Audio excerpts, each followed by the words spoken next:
What's up, everybody, on this rainy Mississippi Thursday? It's actually morning as I record this. There's just no way I'm going to be able to get home in time tonight for the live stream after we're doing the radio show in Oxford. A preemptive thank you for those of you that have come out and seen us today in Oxford. This is like my favorite remote of the year, one of my favorite remotes of the year. We do it right before football season at College Corner, and you guys have always come out, so glad to see you again, even though I haven't left yet and I haven't seen you. But there's just no way I'm going to get home in time to do a live stream tonight, but I wanted to bring you our usual Thursday night keys to the game for Ole Miss this week against Georgia State. So again, welcome into the Rebel Report. My name is Michael Borky. Glad that you are here. Don't forget to subscribe wherever you get your podcast. Just search Rebel Report and subscribe. Leave a rating and a review. And also right here on YouTube, like the video, leave a comment and a like, and hit the notification bell because we're about to start ratcheting it up. We've got post-game on Saturday for every game, and then Sunday live as usual, extra guests and stuff like that as the competition level increases anyway. So you don't want to miss any of it, so hit that notification bell. And the podcast is brought to you in part by Toyota of Brookhaven. Go see them on Exit 40 in Brookhaven. If you don't live in the area, you can still shop with Toyota of Brookhaven. They have a great website, toyotaofbrookhaven.com, shows you all of their inventory because you want to buy a car from somebody that will take care of you. And after getting to know the people at Toyota of Brookhaven, they're not just car salespeople. They are human beings that care about you, the Mississippian, and your car buying experience. They have great in-house financing as well, and they'll give you $1,000 off on me if you just tell them that I sent you. $1,000 before anything else at Toyota of Brookhaven. They will deliver for you. So keys to the game, a little bit different this week because it is Georgia State. As I've told you, it's the worst FBS team they're going to play this year. I know Lane Kiffin tried really hard. Lane Kiffin tried really hard to get people to pretend like this game is a better opponent than it actually is. Look, you've got to do that internally. You've got to get your team focused in any way that they can.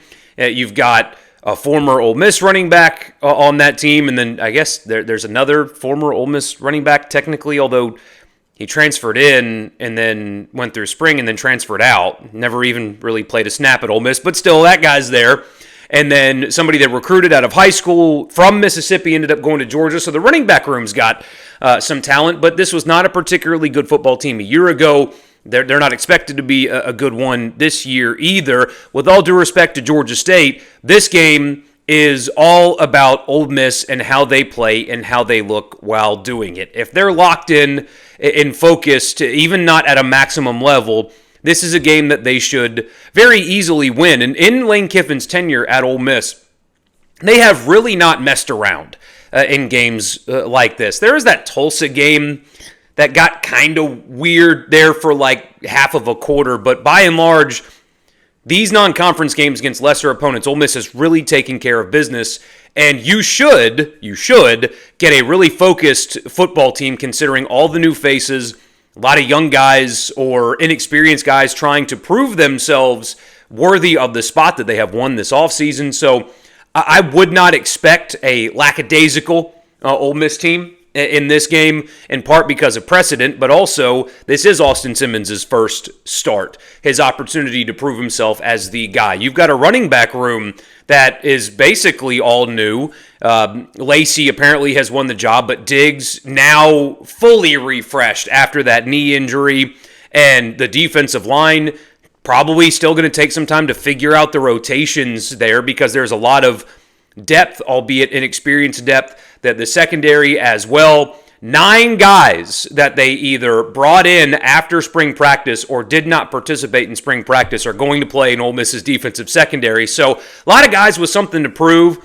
Night kickoff as well. I expect the environment to be good. Maybe not every single seat sold, but you guys, the fans, the Ole Miss fans, have done a heck of a job filling up that stadium, even for games like this one. Weather's going to be beautiful, maybe a little warm in the afternoon, but especially as the sun is setting closer to kickoff time for late August in Mississippi. You really couldn't ask for a better day forecast-wise for this game. So a lot of reasons for them to be locked in and focused, and if they are, if they play with the appropriate energy, this game is all about them. There's really not much Georgia State can do unless Ole Miss comes out flat, making a bunch of mistakes, not focused, whatever. The only way Georgia State can be in this game is if Ole Miss allows them to be in this game. So I've got 3 keys like we do every Thursday, but they are a little bit different, and that's okay. Podcast, by the way, brought to you in part also by Advantage Business Systems. absms.com is the website. If you're a Mississippi business and you need office technology, anywhere in Mississippi, technology in the office, absms.com. Tell them I sent you, and they'll give you an assessment on me. Also, Priority One Bank. They make you their priority every single day with their online banking platform. It's outstanding. Also, local loan servicing and decision-making. And I promise you, if you live in Mississippi, there's one nearby. Check them out at Priority One Bank. All right. Key number 1 in this game is the appearance of dominance on the line of scrimmage. I expect the defensive line to be better equipped than the offensive line to do that, considering their talent, and even though they're replacing a bunch of starters, still, I love the talent that they have on the defensive line. But this is Georgia State. I'm going to keep saying those qualifiers because you have to keep talking about this game in that context. You have to look dominant in this game. If they do, it doesn't necessarily mean that all is well in the offensive line and everything's great and they're just going to go win 12 games and win the national championship or anything like that. But in this game, both sides of the ball need to appear dominant against a much lesser opponent. This is the first opportunity for a lot of these guys on the defensive line to prove that, hey, people keep talking about they're not going to drop off much, that this defensive line is going to be nearly as good, as last year's offensive line or defensive line. Well, here's your opportunity to prove it. Last year's defensive front, they weren't perfect on every rep, but in every single game they played, they looked dominant. Furman, Wake Forest, SEC games did not matter. They had the appearance of dominance from the jump. Will this one have that on Saturday? And then, of course, on the offensive line, they're apparently all the starters are healthy for this game, even though they haven't played together much. Can you create the running lanes? Can you pass protect? If you have issues doing those things, even with the lack of practice or lack of being healthy throughout training camp, they better show the appearance of dominance in this game, because if they do not, you might be looking at another long season in the running game in particular. So that's the most important thing in this game. That's what you need to be watching for the most. Does this offensive line in particular, does this offensive line have the appearance of dominance? If they don't, you might be looking at a long season. If they do, that's a very good first step in their proving that they're viable in 2025. Number 2, no blown assignments, especially in the back end of the defense. As I mentioned a second ago, a lot of new faces in that defensive secondary, and a lot of these guys are very new. I mean, didn't join the team in January and went through spring together. Some of these guys were hurt during spring, or some of them weren't at Ole Miss during spring at all. And somebody like Ricky Fletcher, for example, was hurt, didn't play a full season last season at South Alabama. So there's a lot of new. You've got other guys moving up from D2 to the Sun Belt, now to the SEC. There's a lot of new, and I assume there's going to be a lot of opportunities for a lot of guys to kind of prove it. Now, there's been some separation in training camp, of course, but still, a lot of new faces in that defensive secondary. I'm not particularly concerned about their talent versus Georgia State. I do think that when it comes to just raw ability, they've done a pretty good job there. Now, if they're getting beat from a physicality perspective, then that's a bad sign. But more so, what I'm looking at is, do they know what they're doing? Are there any blown assignments? Are there Georgia State receivers running wide open? Because even though Ole Miss's secondary performed well last year, and you had Trey Amos, for example, who was really good on one side, Trey Washington in the back end, and he has made the practice squad for the Colts, right? So they had some talent in that secondary, but remember in that first game, there was a couple of blown assignments, and it took them a little while to kind of get there. And at times last year, as we learned, that secondary was vulnerable, and big spots as well, Kentucky, LSU, and so on. Really great defense, elite defense last year, but that was kind of their weak spot, was they were prone to giving up big plays in the back end of their defense. We won't know about the talent for a few weeks. Probably we won't know until the LSU game in terms of how truly talented they are in the back end, but we can know how quickly these guys came in and have learned the system and acclimated and understand their assignments. Again, you can't bat 1,000. The other team has coaches and players as well that watch film and game plan and stuff like that, so you're not going to have perfect coverage every single snap. But is this secondary with all these new faces, do they look like they understand what they're supposed to be doing? Are they comfortable with what they're doing? And are they blowing assignments or not? That is the big thing. Again, the only way you're keeping Georgia State in this game is making mistakes, blowing assignments, turning the football over. A very easy way to keep a lesser opponent in the game is to give up long touchdowns because two defenders in the back end didn't know what they were doing. So that's what I'm watching for closely. The appearance of dominance on the line of scrimmage, specifically on the offensive line, the lack of blowing assignments in the defensive secondary, and then the third, the running game.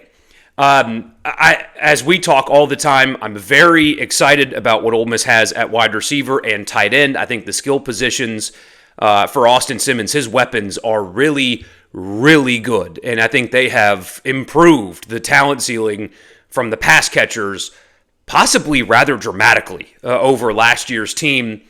But I expect them, they've talked so much about running the football and running it differently. Lane Kiffin in his press conference this week talked about how it cost them games last year, that they just couldn't line up and run the football. I expect them to try to test that on Saturday. I think you're going to get a lot of carries for Lacey and Diggs and Taylor. And, I mean, ideally they'd get Dominic Thomas and Mills Knight carries as well in this game. But this offense has always run the football a lot. I expect to see a pretty heavy dose, even more so than usual, in the running game to try to not only just impose their will on a lesser opponent, but to work on that becoming their identity as an offense again. So I expect a lot of carries. I expect them to really try to figure out what they have on the offensive line. I would assume they've made some adjustments schematically as well, and you might see more of a vanilla game plan on Saturday, because even though they've been very good in these games, they've also not really shown a lot either.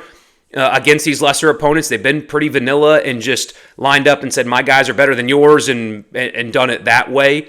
So you may not get to see like the whole list of adjustments that they've made from a schematic perspective, but I expect them to line up and run the football a lot. So you're going to get, I think, a real good look at Kewan Lacey. I think you're going to get a real good look at Logan Diggs, both of those guys in particular.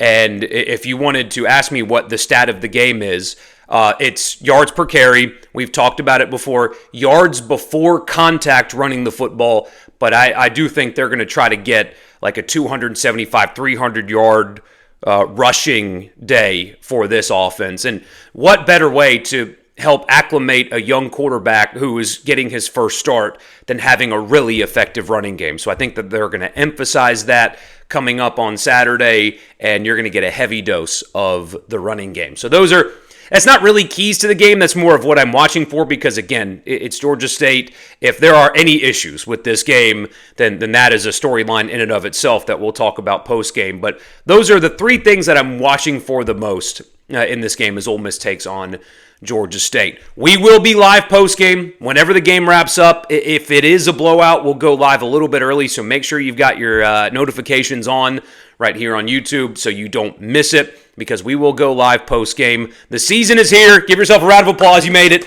The season is here. Ole Miss, Georgia State, Saturday night from Oxford. Really looking forward to covering it all with you guys all season long. Thank you for tuning in. Sorry we're not live tonight. I'm just not going to get home in time from our radio show in Oxford. But I'll see you guys live after the game on Saturday. Enjoy yourselves. Be safe. Be smart. Celebrate the start of college football season. And we will see you guys after the game on Saturday. Y'all have a good one.